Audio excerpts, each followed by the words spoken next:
All right, looks like we have everyone that we're able to join in. Now let's go ahead and get started. So good afternoon, everyone. Thank you for joining us for today's webinar. Research is the foundation for successful advocacy. So let's go ahead and jump right in. Next slide, please. A few short reminders beforehand. Today's webinar will be recorded and will be available for viewing on PVA's website at pva.org. Closed captioning is available. Please click on the meeting control bars at the bottom of your screen to turn it on. If you have any questions, please feel free to type them into the Q&A box. Questions will be answered at the end of the program. Next slide, please. I'm going to hand it over to Cheryl Vines to go ahead and introduce herself. Thanks, Lisa. I'm Cheryl Vines. I'm the Director of Research and Education here at PVA.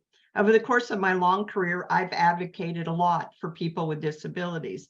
And one of the things that I've learned is that stories go a long way, but you need research, you need data, and you need facts to be effective. So for me, research and advocacy have always gone together. Thanks, Cheryl. And I'm Lisa Elijah, Grassroots Advocacy Manager. I am a retired Air Force and also a PVA member. Next slide, please. So there's a lot of different departments within PVA, two of which happen to be research and government relations. Some of the many important things our research department does is fund research and educational grants. They also create clinical practice guidelines, that of which is an evidence-based document to make recommendations for medical treatments in specific areas. They conduct a healthcare provider summit each year, as well as develop resources to support spinal cord injuries, multiple sclerosis, and ALS, and support university-based research in those areas. Next slide, please. Within government relations, you may know some of our work through our 5-part advocacy webinar series. If you haven't had a chance to see it, I encourage you to check it out. In government relations, we focus on pushing legislation at the national level through policy priorities that PVA's board chooses each year. We have a yearly legislative summit where members from chapters come to Capitol Hill to advocate on bills that affect them, where they use their experiences to speak on the most importance of policy change. We also have Grassroots, which is focused in on building relationships with legislators, reaching out to them to let them know why a certain policy is important, and creating support at the chapter level to help them with their government relations goals all year round. Next slide, please. So you may be wondering, why is it that we're talking about policy and research together and how that affects you? Research and the data behind it are the building blocks for medical advancements, which in turn drive policy change. Research also gives you another avenue to advocate for yourself and others. It can be insurmountably helpful for individuals with life experience on the subject being studied to aid in it. Research and data are also one of the fundamental parts of advocacy efforts for policy change. Sometimes new information comes out because of research, prompting the need for a bill to be introduced in Congress. But you don't need to be advocating for legislation on Capitol Hill to be an advocate. It looks like a lot of different things. I want to pass it over to Cheryl to speak more on this and the ways you can get involved. Next slide, please. So what's important to people who live with spinal cord injuries and disabilities? If you ask 10 people on the street, if you ask 10 researchers in labs, even if you ask 10 healthcare professionals, what do you think is most important? What would people with spinal cord injuries most like? I think most of those people, or a good number of them, would say they want to walk. And that may be true for some of you. Oftentimes, when what a researcher thinks is most important to people, such as gaining the ability to walk, is not what matters most to the people in that community. Over the past 20 years, when research has been conducted on people with spinal cord injury, that has become less true. Dr. Kim Anderson at University of Ohio in 2004 did a study that is frequently quoted in the research.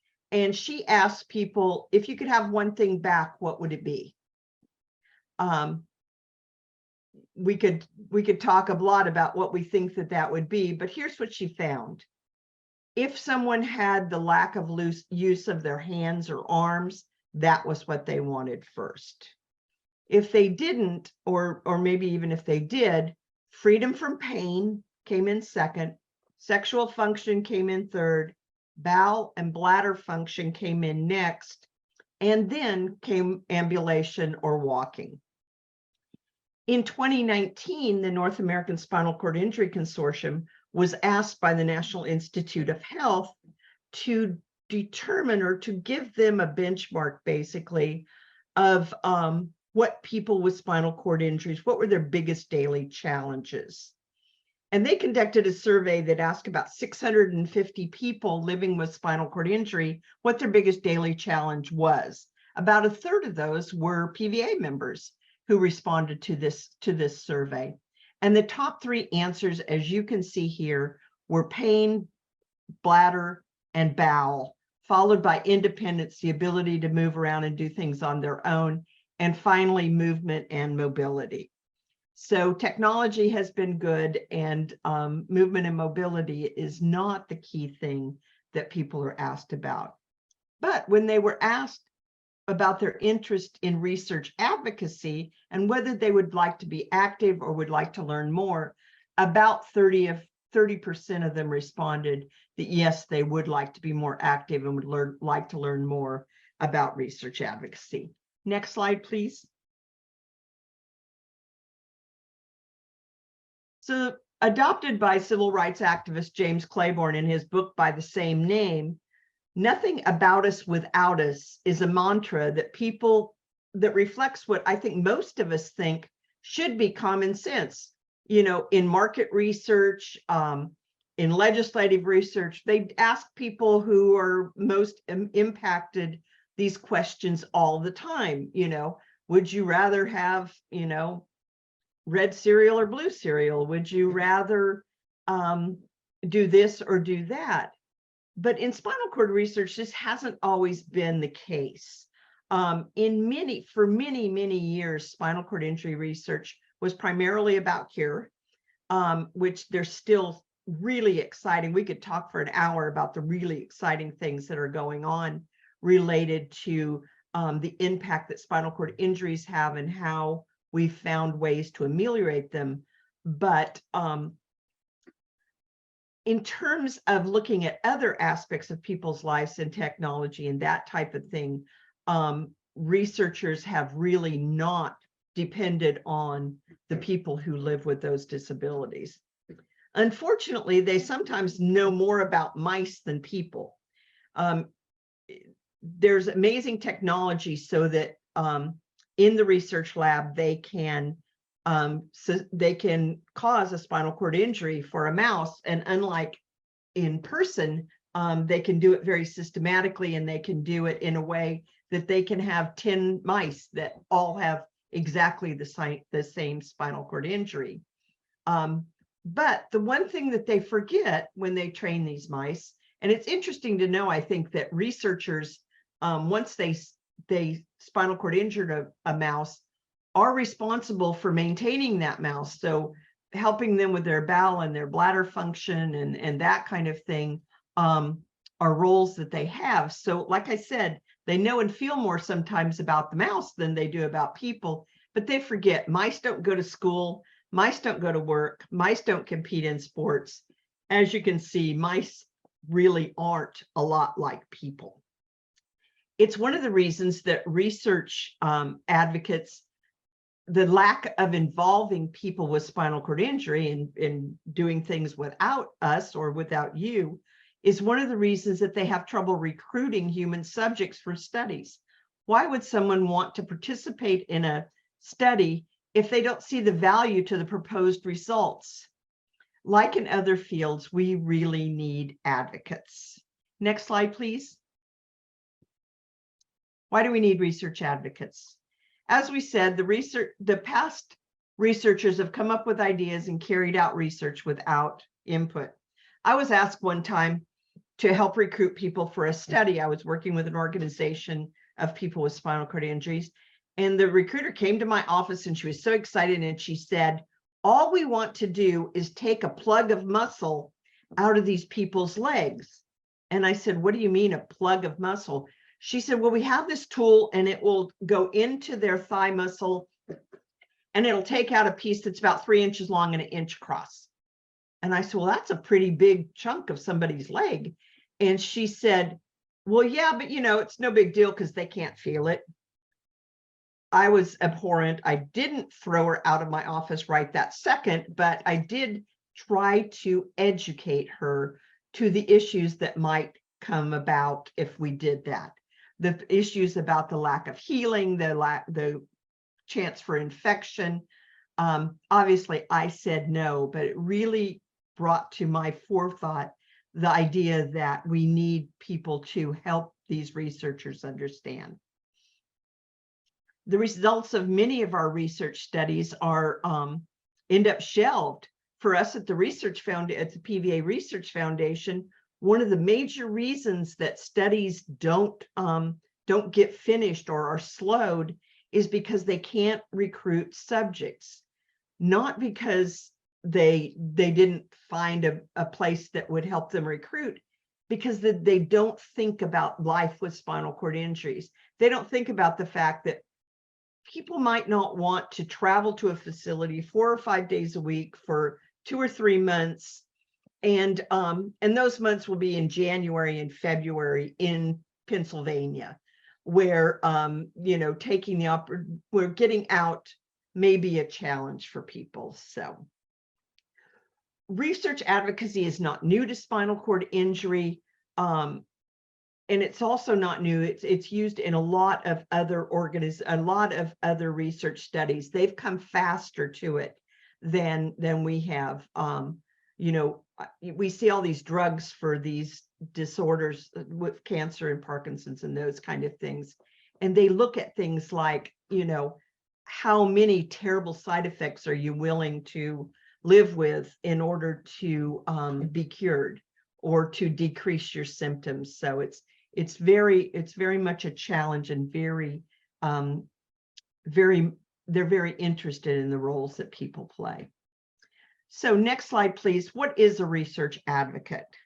So this is someone like you with an interest in learning more about spinal cord injury, someone who will collaborate with research and institutions to make research more useful, who will provide researchers with perspectives about their community and themselves, and help them to focus on the questions and issues that are really important to you and other people living with spinal cord injuries, and will ensure that quality of life for people in the community are kept at the forefront. There are many ways to get involved as a research advocate, and many roles for research advocates. Oops, excuse me. And our friends at the North American Spinal Cord Injury Consortium, we call NASIC, have done a lot of work on this, and they have really made a commitment over the last 3 years to help train or to bring people that are spinal cord advocates together and to help train them to be better research advocates. So let's hear a little bit from NASIC about this process.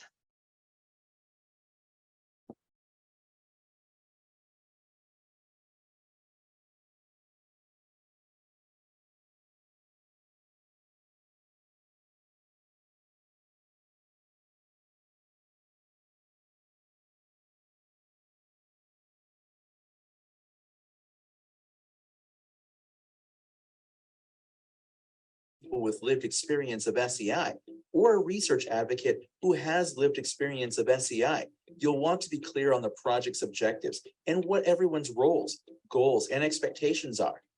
The following basic elements should be clear to all participants before an engagement plan begins. How will input from people with lived experience be used? What is the project? Researchers should provide the program title and a brief description in lay language. Who are we seeking? Researchers should describe the candidates they want to engage with. For example, what levels of injury and duration post-injury? People living with SEI or caregivers, or both. Include race, ethnicity, age, gender, and other demographic characteristics if relevant. What are the duties? How will advocates be involved and engaged with this project? What project tasks will advocates perform if selected? How often will we meet? Will there be travel? Describe the mode or medium of communication. What is the time commitment? How many days or hours will be required? What is the plan for scheduled or ad hoc engagements? What is the overall length of the commitment? What type of technology is needed for engagement? Will technology be provided if the participant does not already have it? What is the compensation? In addition, there are many great resources on patient engagement and research, some of which have been mentioned throughout this course. To access these resources, please refer to the supplementary resources for this module. And now, congratulations! You have completed the SCI Research Advocacy course. We are excited for you to join us as we all work toward the goal of advancing research that improves the lives of people with spinal cord injuries. Why not get started right now? If you're an advocate, click below to register in the PED. And if you're a researcher, click to review our project submission applications and guidelines. We can't wait to get to work with you.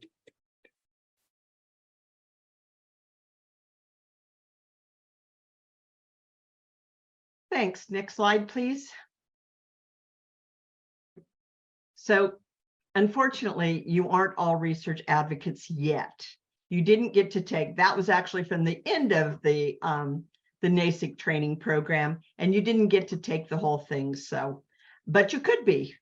So who can be an advocate? Who gets involved in research advocacy? Basically, anybody with lived experience can be a research advocate. You don't have to be a scientist. You don't have to have research background to get involved. What you do need is to be willing to learn. You need to be willing to listen. You need to be willing to hear what the researchers are saying. You need to be willing to say, wait, put that in English, please, so that I can understand what you're talking about. And you do need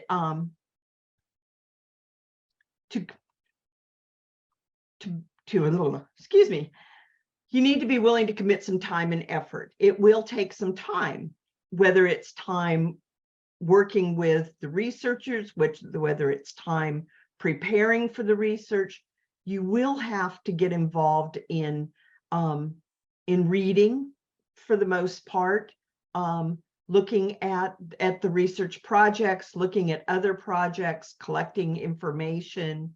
So you need to be willing to commit a little time and effort. You need to be willing to talk to researchers. They put their pants on one leg at a time, just like everybody else. And what they don't know, what they do know about anatomy and physiology and how our bodies function is offset by what they don't know about life with spinal cord injury. So you can help make the balance, but you have to be willing to talk. You have to be willing to ask questions. There, as you know, you heard when you were in school, and it continues to be true, there are no bad questions. You need to be willing to consider your own experience as well as the experience of others. So you need to be able to not just think about how will this impact me, but how will this impact other people who live with spinal cord injury. So the level of involvement that you have can vary. It can, depending on what you're interested in. Maybe you're only interested in advocating for some type of mobility. Maybe you're only interested in advocating for assistive technology. We need advocates in all aspects of spinal cord injury care. Next slide, please. So what do you do? Our overall goal of research advocacy is to improve the way that research is designed, the way that it's conducted, and the way that it's shared. Many research advocates are primarily involved in sharing the results of research, getting the word out there, getting the word through support groups, through organizations like PVA, getting the word out there about what has actually happened. You may be involved in working with a team who's trying to create new research, trying to come up with research ideas. You may be asked to work on a grant project where the PI has an idea, but he's trying to put together the project. You may be asked to come into a grant project or to a research project later on in the process and help them with recruitment of people with spinal cord injuries. That doesn't necessarily mean that you're going to call all your friends and say, hey, would you participate in this study for this many dollars or this many cents or whatever. But it does mean that you would help them think about places that they could recruit from, think about criteria that they need to have for participants and how they might access those people in a way that makes them interested in participating. In other situations, a research advocate may play the devil's advocate and may ask the hard questions. Why are you doing this? What about if this happens, or what about if this other thing happens? And then sometimes research advocates are involved in the review process.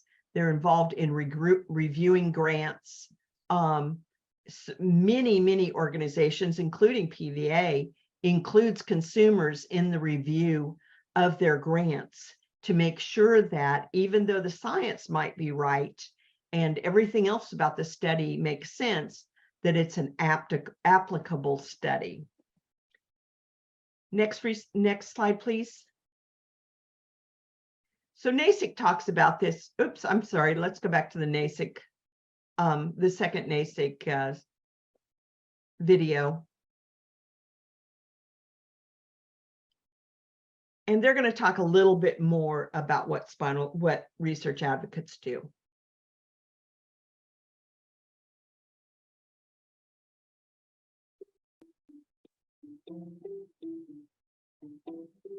Getting started as an SCI research advocate. Since 2018, NASCIC has been facilitating community engagement and research by placing people with lived experience as advocates on partnered projects, including consumer advisory boards, which are teams of advisors with lived experience who provide feedback, guidance, and input. Focus groups, which are moderated and structured group discussions with a targeted group from the SCI community. In-depth interviews, which are highly structured one-on-one interviews with targeted key opinion leaders, including leaders in the SCI community. Roundtable discussions, where a targeted team of people with lived experience participate in brainstorming or exploratory sessions. Speaking engagements that position the voice of advocacy in public platforms, such as podium speaking positions, panel discussions, webinars, podcasts, or other public forums. Grant review, which involves reviewing grant applications for funding bodies such as the U.S. Department of Defense or the Paralyzed Veterans of America Foundation. Study surveys, including designing, crafting, and distributing SCI community surveys to gain quantitative results. To get involved, the first step is to register with NASCIC's Project Engagement Database, or PED, which can be found on the NASCIC website under projects at https://nascicconsortium.org/projects. The PED asks you for information about yourself and your injury that is needed to match you with projects where your input will be most useful and that best match your interests. For example, the PED asks for demographic information, such as the region you live in, your age, your sex and gender identity. Information about your injury, such as the level of injury and whether it is classified as complete or incomplete, as well as traumatic or non-traumatic. What kinds of projects or roles you are interested in, such as joining an advisory board or a focus group, or designing and executing surveys, and other information about you that could help you match with a research team, such as special skills or interests. Your information will not be shared externally without your permission. It will only be used within NASCIC to match you to project opportunities. When NASCIC undertakes a partnered research project, we email people who registered in the Project Engagement Database. The email gives a brief description of the project, who we're seeking to participate. For instance, levels of injury, level of experience, location, etc.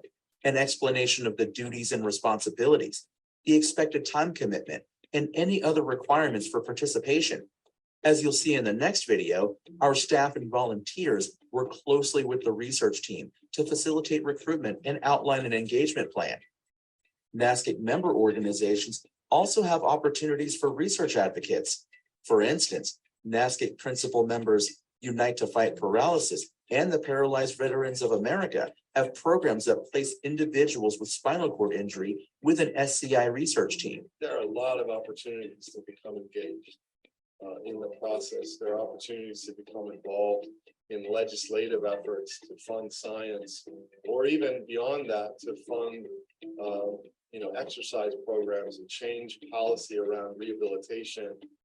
There are opportunities to advocate, as we've talked about, directly into research science and directly into labs, reviewing proposals for federal agencies and nonprofit organizations. I would implore you, encourage you to get involved in whatever way fits you, what fits your skill set, what fits your interests, but everything from direct research science all the way up through high-level policy about how research happens, how healthcare is delivered, etc.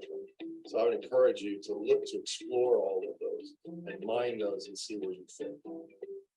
Attending SCI conferences and events is another way to get involved and learn more about SCI research and advocacy.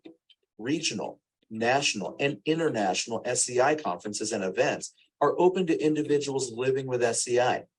Many, such as the annual Unite to Fight Paralysis Science and Advocacy Symposium, formerly Working to Walk, or the American Congress of Rehabilitation Medicine, have special rates or scholarships for individuals living with SCI. It's always good to start with a conference like Working to Walk. At Working to Walk, you meet other peers that are doing it, whether they're doing in-lab consulting or they're just doing advocacy work in general. You're meeting peers that are active in moving the field forward in any aspect. You're seeing presentations that cover the entire gamut. And I think it provides a good baseline. You make some connections. I think it's helpful as a consultant to have a network. And that way, if you're in the lab and you have some questions that you might not be comfortable asking the lab, if you've got a network, you can call somebody else and ask them and get some context. I would say, get a baseline, get out there, do some conferences. It doesn't just have to be Working to Walk, but that's a good place to start. And then I think that'll help make you even more effective.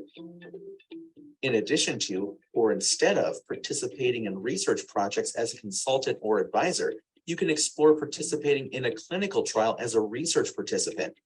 You can find out about clinical trials that may be relevant to you on scitrials.org. scitrials.org is an online platform created and run by NASCIC and Paralysis and the American and Canadian Spinal Research Organizations that enables individuals to search clinical trials by location, injury details, therapies, and outcomes, receive email updates on new trials of interest, read about the trial in everyday language, find answers for the most common questions about trials, and quickly apply directly to the trials. As you begin this journey as a research advocate, you may come across opportunities on your own, such as with a local SCI organization or a local rehab hospital. When you take on the role of a research advocate, it is important to remember to evaluate whether the opportunity meaningfully engages the entire SCI community. For review, there is more information on meaningful engagement and tokenism in Module 11, SCI 101 for researchers, both in the supplemental materials and in the video lesson titled An Engagement Framework, the IKT Guiding Principles. The most important thing to remember is that you want to highlight your lived experience as well as the lived experience of the community.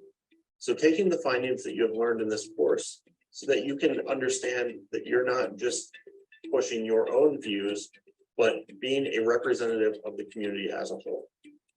The next video on getting started as an SCI researcher also contains information on how NASCIC ensures that partnered research projects meaningfully engage the SCI community. Okay, The next slide, please. So as they've said, I think that they've really described how you get started, the things that you can do. I think one of the things that was mentioned several times in the NASIC by the NASIC advocates was that getting involved in a research study is a good way to start.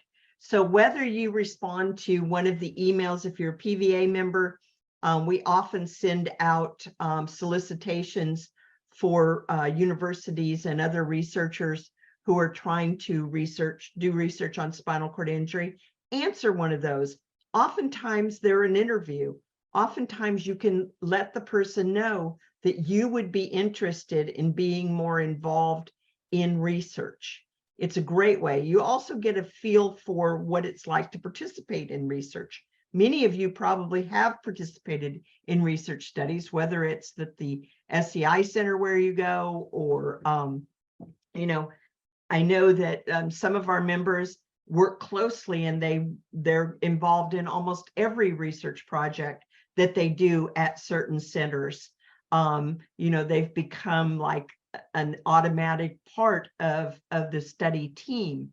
But to get involved in that, you know, you have to start somewhere, and going on, whether you get an email from PVA or going on scitrials.org is a good way to learn. It's a good way to put you in touch with the people who are doing the work.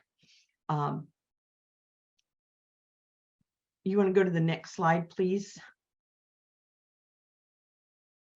So in terms of resources, ways that you can get started, the NASIC course is free. You can go online, you can take one module, you can take all 12 modules. It is very spinal cord injury focused, but it gives you good information about how to get involved. If you choose to, you can get involved in their registry, as they described a little bit about.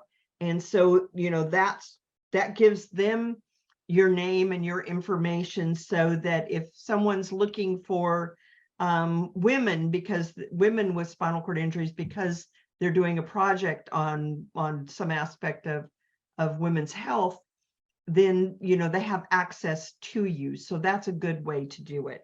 Letting us know at PVA Research and Education whether you're interested in spinal cord injury research and that you'd like to participate at some level. Then we can, as opportunities arise and we get questions, Lindsay gets lots of questions about, you know, can you help me find someone who would help me with this study?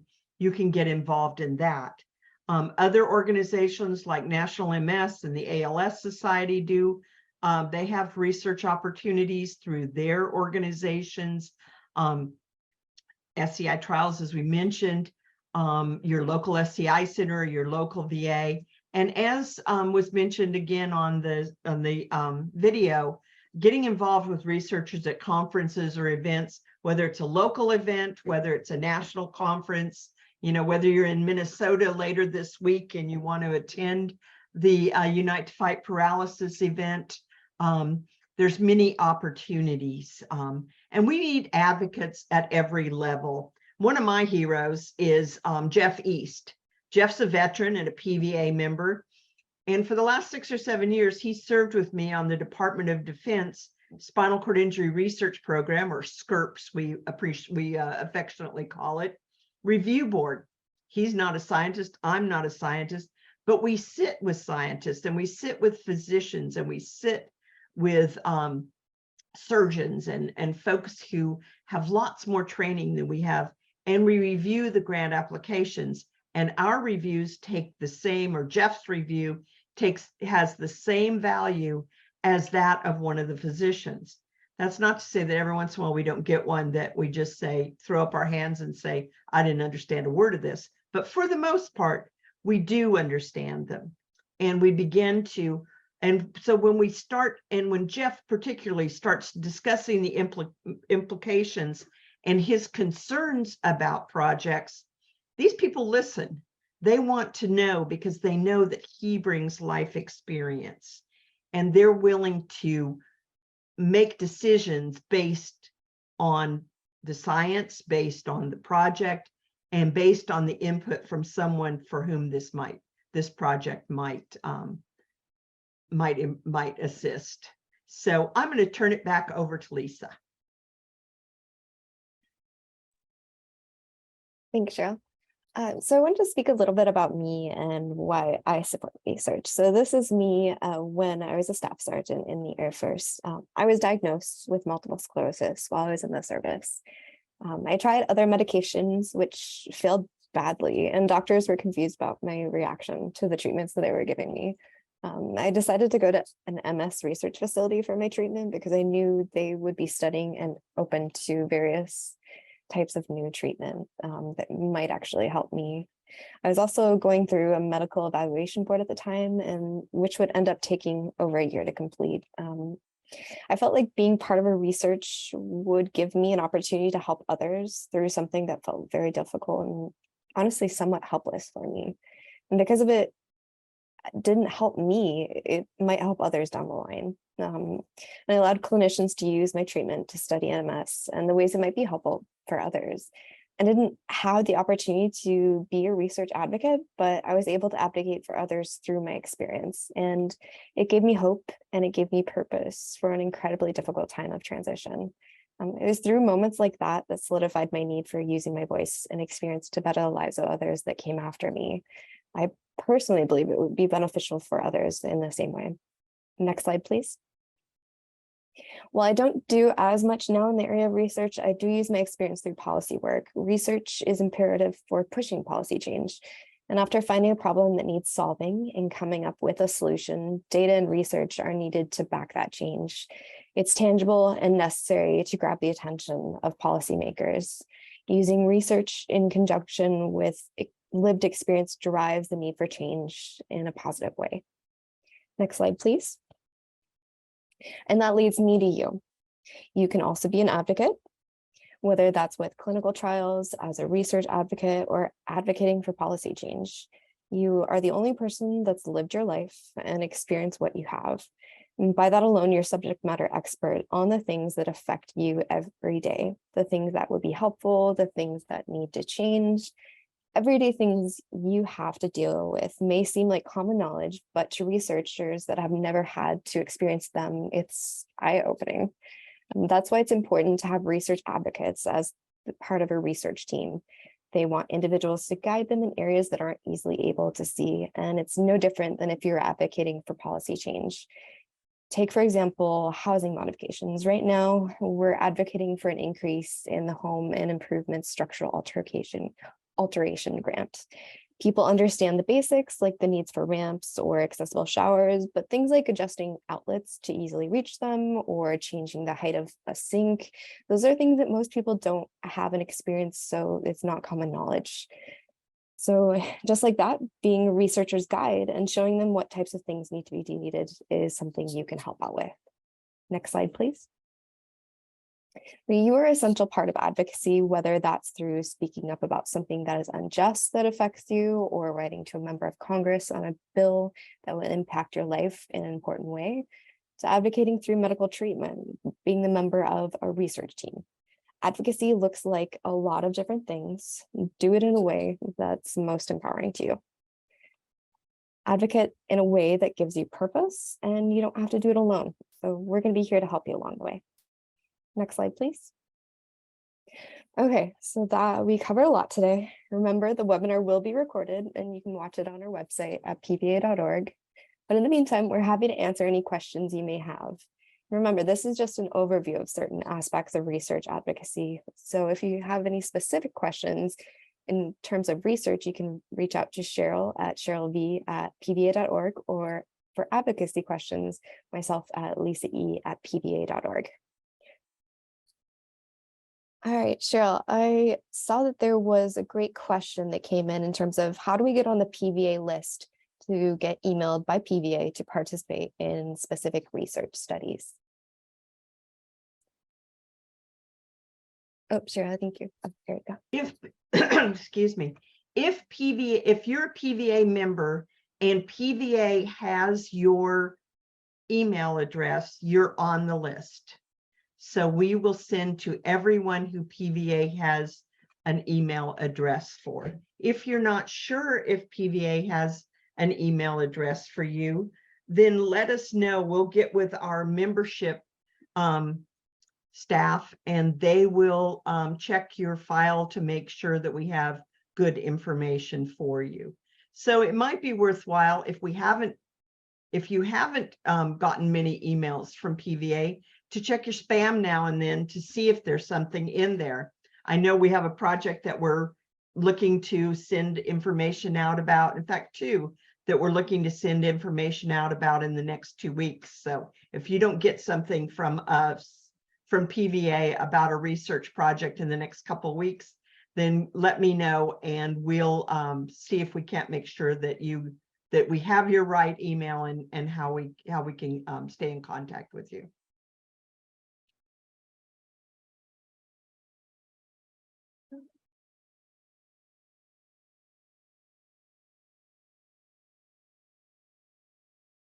And say they haven't been able to get anything, or their email is going to junk mail folder. Is there someone in specific that they can email about that to get on a list with PVA?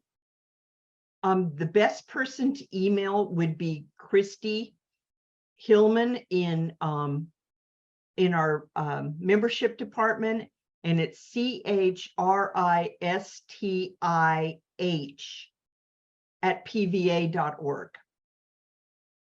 Or you can email to me, and I'll make sure Christy gets it, and we can make sure we've got she responds and we've got your email. So that we can be sure that you get things, because we send things out. Thank you, Heather. We send things out a lot, and we never know whether they get to the right person. You know, sometimes we feel like we're just sending things out in space. But there are, over 15,000 PVA members. So you're a strong group. And thank you to those of you who are participating. A couple of people mentioned that they're involved both in doing grant reviews for SCRPs and working with the FES Center at Cleveland and some other kinds of research. So I can tell you for certain that you're having impact. All right, we have another question. First off, this question is not silly, but they wanted to know,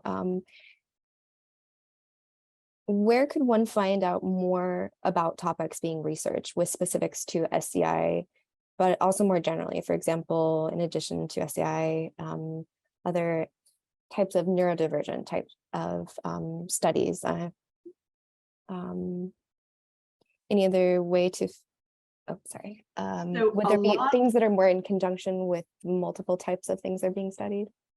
Okay, so there's probably lots of different places that you can learn about things. I think if you go to SCI Clinical Trials or scitrials.org, you will see some of the studies that are being done. When you look at those, you'll learn, they'll oftentimes, there'll be references there that talk about other kinds of studies that are being done. National organizations, including PVA does not keep a list of studies, of research studies being done, but I believe that Unite to Fight Paralysis does have a section on their website that talks about the latest research. If you live with MS, the National MS Society has information on the latest research that's being done there. So those are some of the ways that you can get information. You might also, when you see your physician, ask them what they know, what they've heard. If you're seeing a physiatrist or someone that's a specialist in spinal cord injury care, if you have an interest in a specific topic, ask them what they know about it. And sometimes they have residents that will look some of the things up, or there may be opportunities to sit in on a grand rounds or something where you could learn more. Those would be my best off the top of my head suggestions. So we do have one question. This may be something we need to direct to the VA, but they said they received material from the VA for research that sounded quite exciting, and then they found out they don't qualify. Is there a way to pre-screens, we don't receive these types of things? That is really difficult to do because when we, for example, with our PVA list, sometimes we send out something to all PVA members and it's only about people with spinal cord injury, or a study might say you can only be, you can only participate if your spinal cord injury happened in the last 5 years. And we don't, and many of us don't really have a way to